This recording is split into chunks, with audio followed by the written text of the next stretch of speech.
Hi everyone, I'm back with you this morning and I'm going to be making apple pie. The recipe comes from the book that I read yesterday for YouTube, from this book, The Apple Pie Tree. As I showed you, the recipe's in the back. Now this recipe is for a full two-crust pie. I'm going to modify it a little bit by cutting the recipe in half and adding just a tiny bit of a change to the spice mixture for this hand pies that I'm going to be doing, since it's only my husband and myself. So to get started, I have to make the crust for the pie, and that is going to be done after I wash my hands. So I'm going to do that really quick, just so that I have clean hands to get started with my cooking. So cut the recipe in half. I'm going to have to use my math skills a little bit and really pare down what it says to do.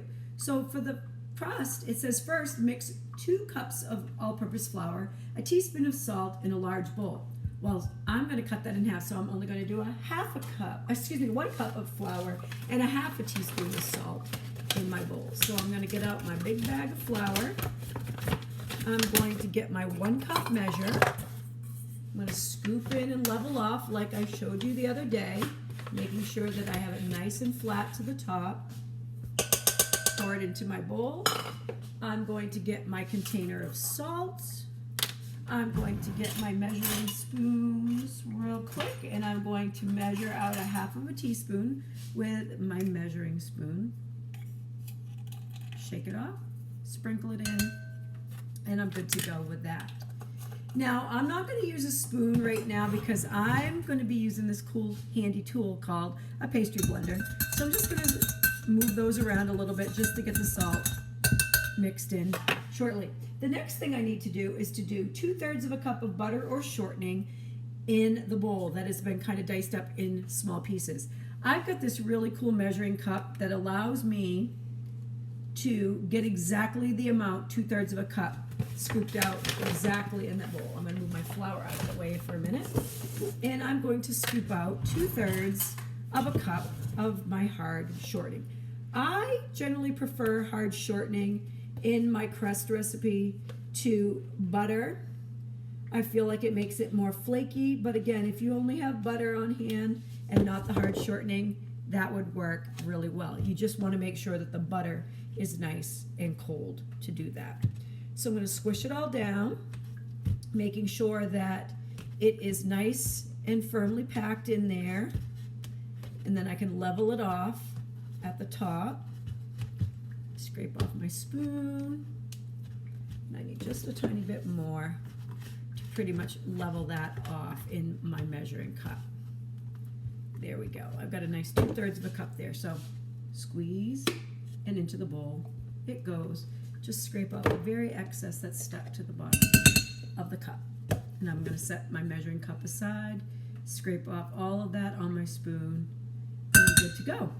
The next thing I need to do is I need to put that into the bowl, and then I'm going to put some ice water on the top after I get the shortening kind of moved in a little bit. So I'm going to use my pastry blender, and I'm going to use this rocking motion to kind of incorporate the shortening into the flour. And you want to get it so that the shortening looks to be about the size of little peas. Make sure I scrape off the top of my blender because I don't want any shortening not to get mixed in there. Get it scraped down in there and rock it again a little bit longer.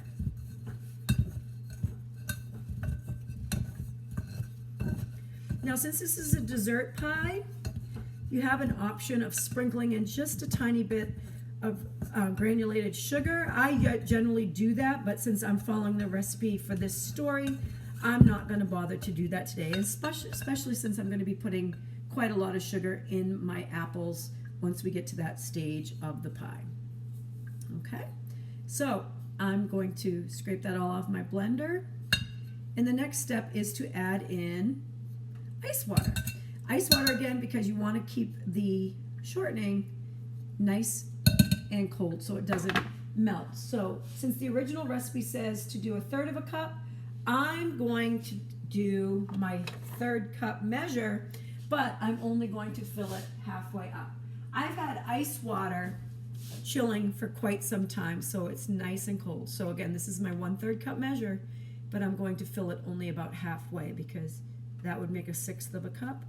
And I'm going to pour that in, set my ice water off to the side, take my spoon, and now I'm going to gently start moving this around, hopefully making the dough moist enough, come together enough that I can gather it into a ball.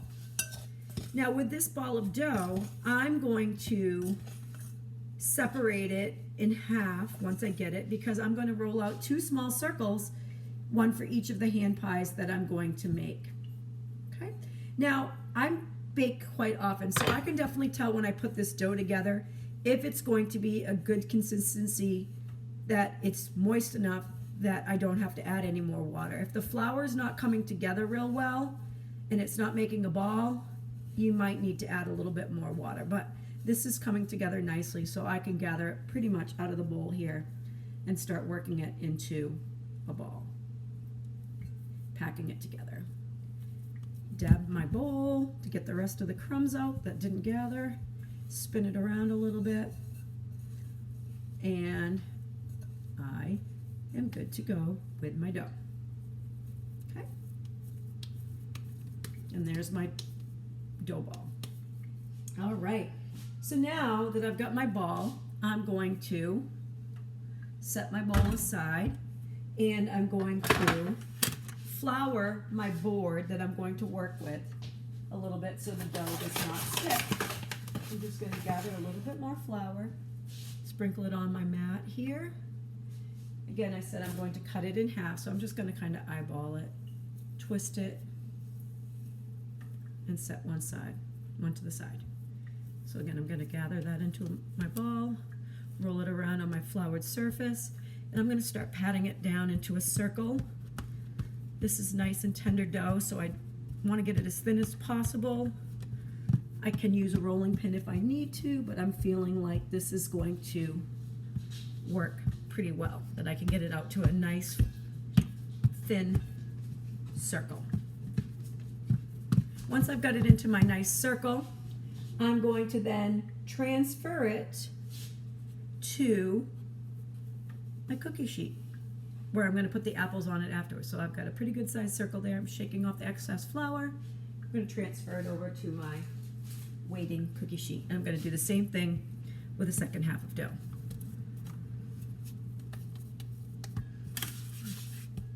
Flatten it out. Nice and smooth, nice and round. Work it with the palm of your hand.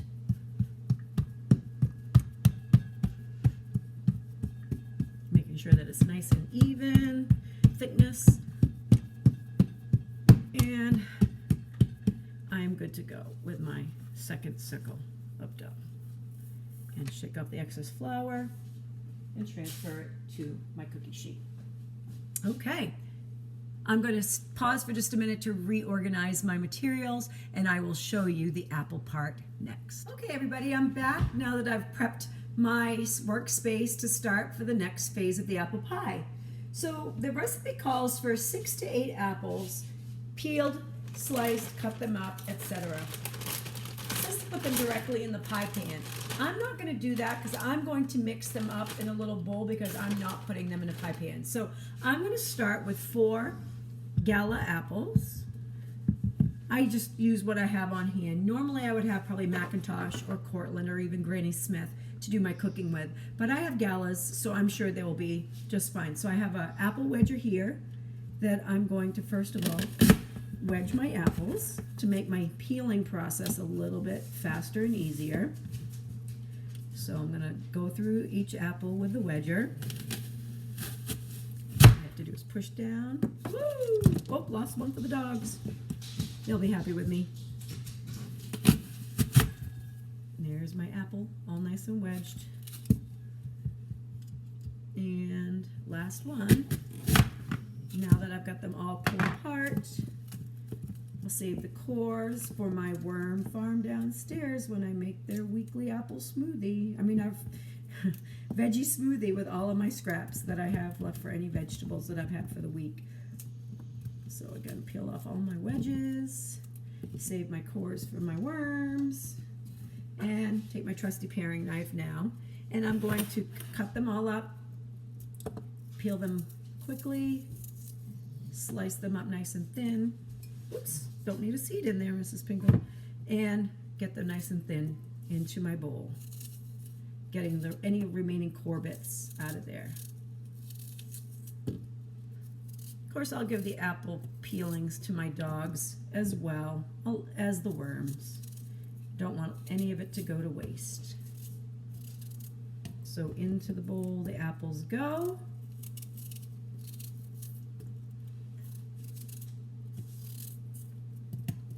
And I'm going to pause here until I get them all cut up for you. So I've got my apples all peeled and sliced now. Got my peelings and cores saved for the worms and my dogs. Now what I'm going to do is mix up the rest of the apple filling for the hand pies. So it says to sprinkle a teaspoon of cinnamon over my apples. Since I'm, again, cutting it in half, I'm going to be doing a half a teaspoon of cinnamon. The recipe doesn't call for nutmeg, but I'm a big fan of nutmeg. And so I'm going to add maybe just a quarter of a teaspoon of that. Nutmeg is another nice sweet spice. Gives it a little bit more intensity than cinnamon. Brand new container of nutmeg, lucky for me. So again, I'll get in a quarter teaspoon of that, sprinkle that over the top. Oh, that smells so good. And then it says to do a half a cup of sugar, so which means I'm going to do a quarter of a cup of sugar over the top. And you usually add a little bit of flour as well to help thicken the juices in the hand pies. So I'm going to do almost a quarter of a cup because I don't want these hand pies to go all crazy and get stuff all over my pie pan.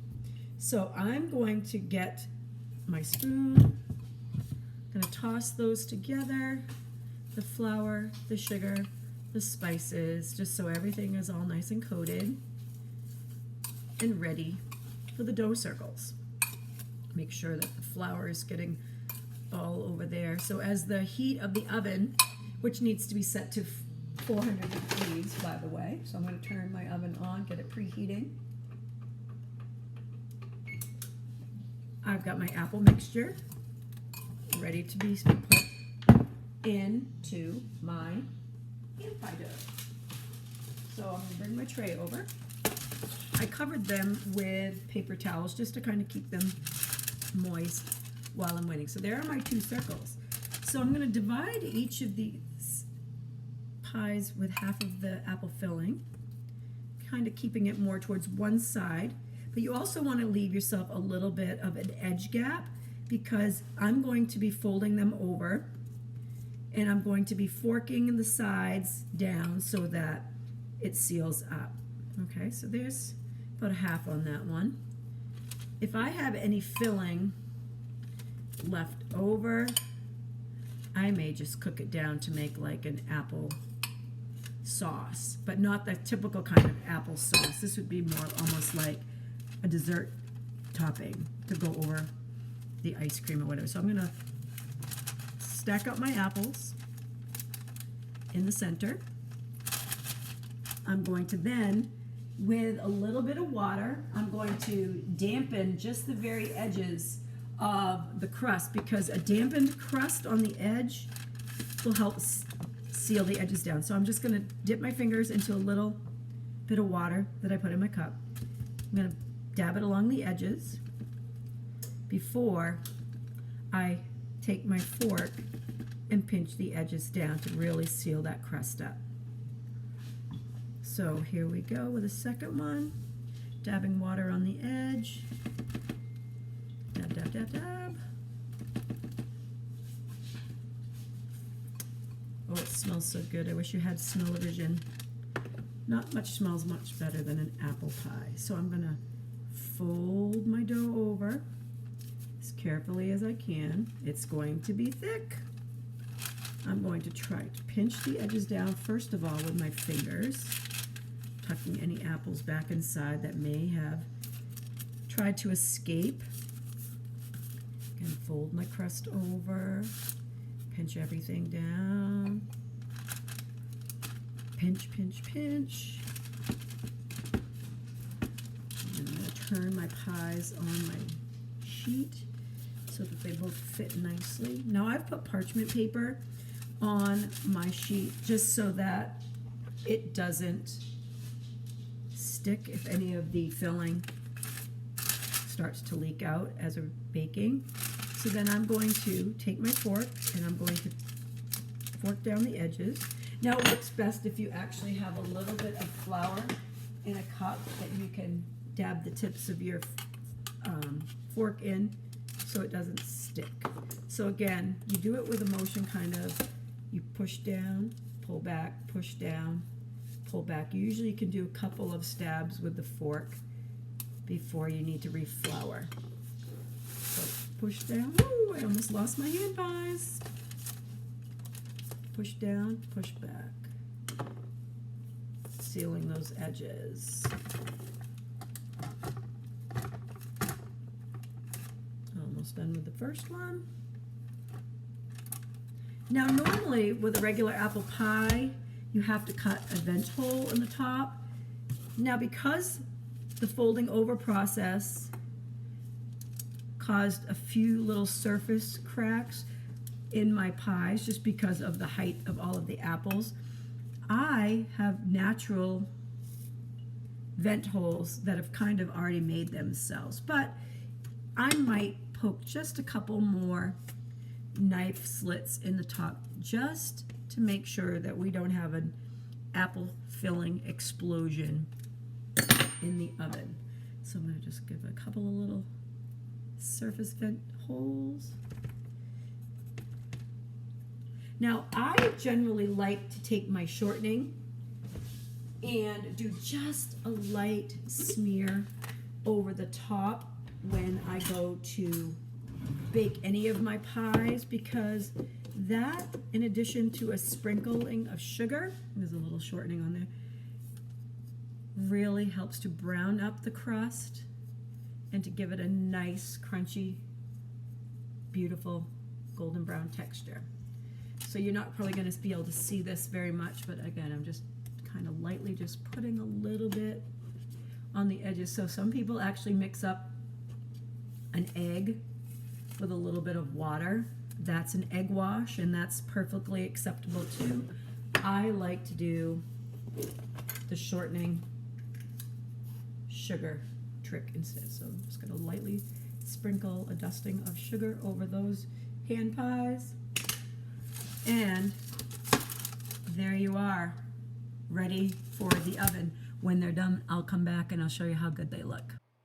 35 minutes later. And here you are, boys and girls. The apple pie, turnovers, hand pies, whatever you want to call them. They're all done and ready for tonight's dinner. So again, if you want to make your own crust, that's great. But if it's easier for you and your family, you can always go to the grocery store, buy the pre-made Pillsbury or whatever kind of crust you like. Try the 2-crust pie or cut the pieces into the sizes that you need. Roll them up and roll them out into the hand pie size.